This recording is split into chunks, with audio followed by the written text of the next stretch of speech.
Assalamualaikum warahmatullahi wabarakatuh. Salam sehat untuk semuanya.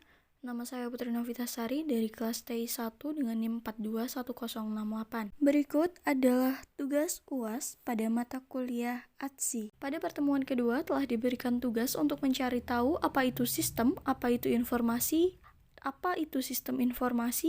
dan apa saja contoh pengaplikasian sistem informasi dalam kehidupan sehari-hari. Berikut jawabannya. Sistem berasal dari bahasa Latin dan bahasa Yunani yang berarti suatu kesatuan yang terdiri atas komponen yang dihubungkan bersama untuk memudahkan aliran informasi. Kata informasi berasal dari Prancis kuno yang diambil dari bahasa Latin yang berarti garis besar atau konsep ataupun ide. Sistem informasi adalah suatu bentuk komunikasi sistem di mana data yang diproses sebagai bentuk dari memori sosial. Berikut contoh pengaplikasian sistem informasi dalam kehidupan sehari-hari.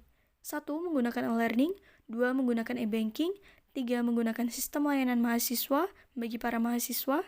4. Melakukan video call. Dan 5. Menggunakan e-commerce. Pada pertemuan keempat telah diberikan tugas untuk mencari jurnal yang berhubungan dengan pembuatan aplikasi dan memberikan alasan tentang mengapa membuat aplikasi tersebut. Di sini saya menggunakan jurnal yang berjudul Pembuatan Aplikasi Mobile Learning Informasi Pertolongan Pasien COVID-19 berbasis Android. Aplikasi yang dibuat adalah aplikasi Mobile Learning Informasi Pertolongan Pasien COVID-19.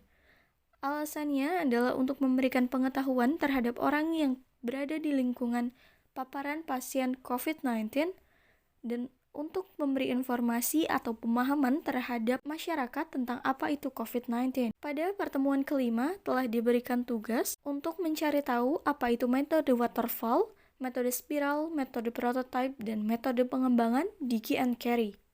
Metode waterfall adalah metode pengembangan perangkat lunak yang menekankan fase-fase yang berurutan dan sistematis. Metode spiral adalah proses berbasis resiko yang digunakan untuk memandu rekayasa perangkat lunak bersama berbagai pemangku kepentingan dari sistem intensif. Metode prototype merupakan metode pengembangan software yang cukup banyak digunakan.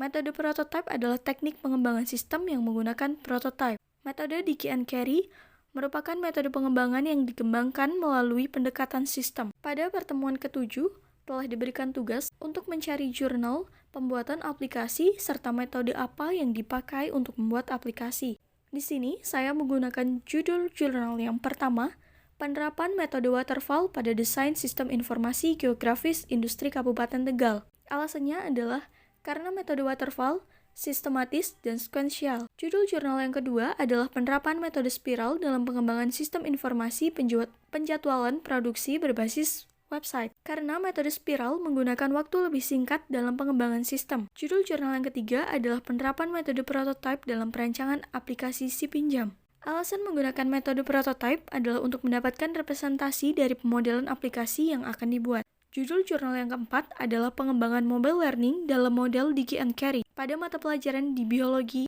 di SMPN 5 Mendoyo. Alasan menggunakan metode Dickie and Carey adalah untuk mengembangkan mobile learning dengan Schoology. Pada pertemuan ke-9 telah diberikan tugas untuk mencari tahu apa itu DFD atau Data Flower Diagram dan ERD atau Entitas Relationship Diagram. Data Flower Diagram adalah diagram yang menggambarkan proses aliran data input ataupun output dari sebuah sistem informasi, terlampir, simbol, dan keterangan.